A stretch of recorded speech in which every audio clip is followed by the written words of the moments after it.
নমস্কার, শুভ সকাল। আমার চ্যানেলে আপনাদের সবাইকে অনেক স্বাগত। যদিও আমার জন্য সকালটা খুবই একটা শুভ নয়, তাও আজকে হলো বছরের প্রথম দিন। আপনাদের সকলকে জানাই হ্যাপি নিউ ইয়ার। তো আমার বাবা মারা গেছে আজকে 4 দিন। এই যে গতকাল মামা বাড়ি থেকে যে কাপড় চোপড়গুলি দেওয়া হয়েছিল ওইগুলি পরে রেডি হয়ে গেছি। এখন যাব হলো আমাদের এখানকার লক্ষ্মীনারায়ণ মন্দিরে, ওইখানে গিয়ে বাবার শ্রাদ্ধ শান্তির কাজ যেটুকু মেয়ের প্রাপ্য ওইটুকু করবো।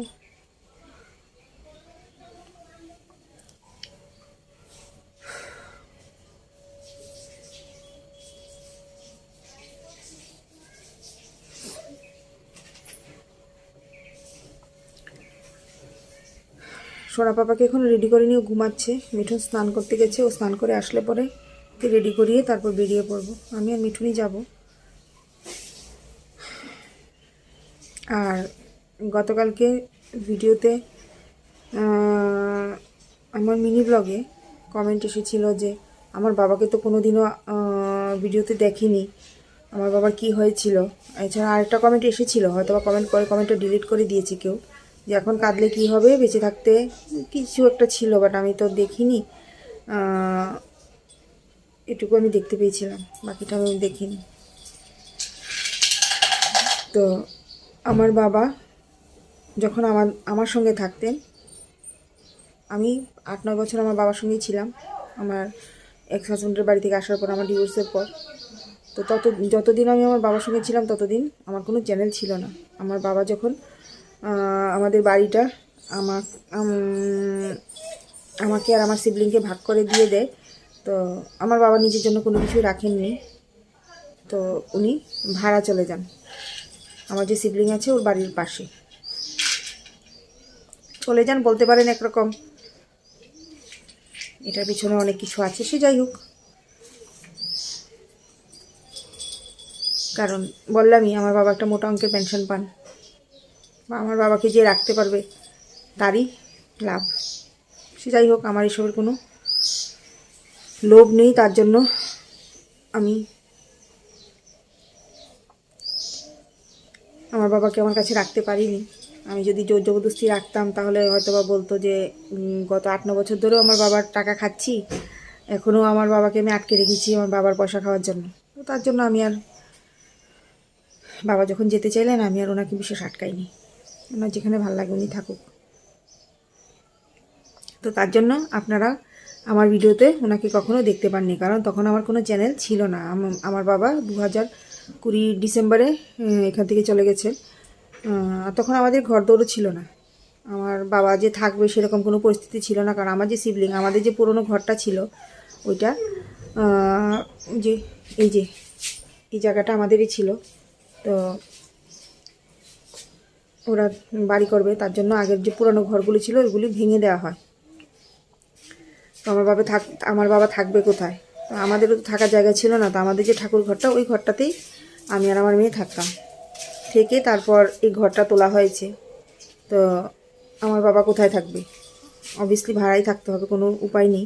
কারণ ওরা যদি ওই জায়গাটা বিক্রি না করতো, ওই ঘরটা, আমাদের পুরনো যে ঘরটা ছিল ওইটা ভাঙা না পড়তো, তাহলে আমার বাবাকে হয়তো ওইখান থেকে যেতে হতো না, ওইখানেই থাকতে পারতো। কিন্তু বাড়ি ভাগ হওয়ার আগেই জায়গাটা বিক্রি করে দেওয়া হয়েছে।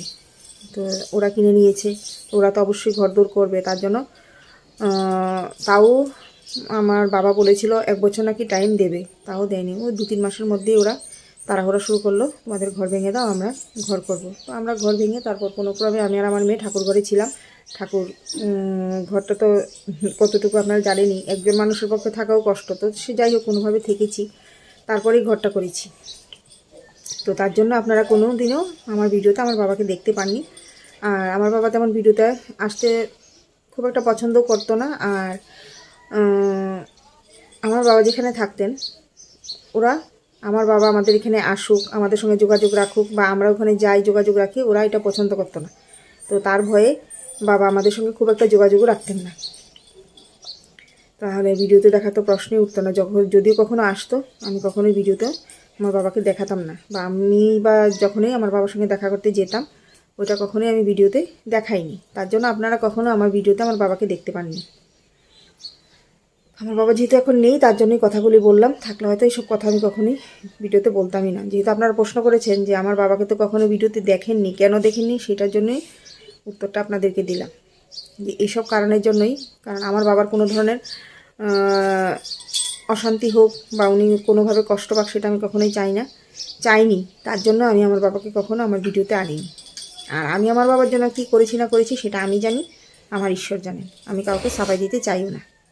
ঠিক আছে, এবার বাবার কাজটুকু করে আসি, বাকি কথা পরে হবে।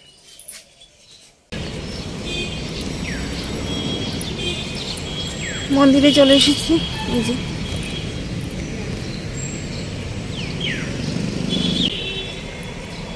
সোনা বাবাকে নিয়ে এসেছি। মন্দিরে চলে এসেছি, এই যে এখানে আমার বাবার ফটো রাখা হয়েছে, সব কিছু রেডি করা হয়েছে। এখন মিঠুন গেছে হলো মালা আনতে। মন্দিরে পৌঁছে সব কিছু যোগাযন্ত্র করে নিচ্ছি। যদিও পুরোহিত মশাই আগে থেকে সব কিছু জোগাড় করে রেখেছেন, তাও বাবার ফটোতে মালা পরানো, ধূপকাঠি মোমবাতি জ্বালিয়ে দেওয়া এগুলি শেষ করে তারপর বসে পড়েছি বাবার শেষকৃত্যের কাজ করতেন। বাবার যাতে পরলোক গমনের রাস্তাটা একটু মসৃণ হয়, আমার পক্ষে যতটুকু সম্ভব আমি চেষ্টা করব, ঠাকুরের কাছে প্রার্থনা করব আমার বাবার জন্য স্বর্গলোকের প্রাপ্তি হয়, সদ্গতি প্রাপ্তি হয়। আপনারাও সবাই আমার বাবার জন্য প্রার্থনা করবেন যাতে উনি ভালোভাবে ওনার শেষ যাত্রাটা মসৃণভাবে করে ভগবানের দর্শন পেতে পারেন। তো এই যে মোটামুটি কমপ্লিট হয়ে এসেছে। কমপ্লিট করে এই যে 1 ঘটি জল, এটা পুরোহিত মশাই বলেছে তুলসী মঞ্চে ঢেলে আসতে। ওই পাশে আরেকটা তুলসী মঞ্চ আছে, তো ওইটাতে নিয়ে ঢেলে দেব।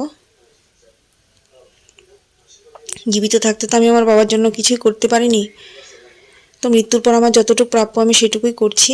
আর এই হলো আমাদের লক্ষ্মীনারায়ণ মন্দিরের লক্ষ্মী আর নারায়ণের মূর্তি।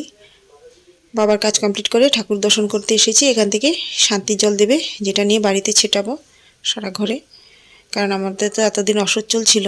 তো আজকের জন্য এটুকুই। আপনারা সবাই ভালো থাকবেন, ভগবান সবার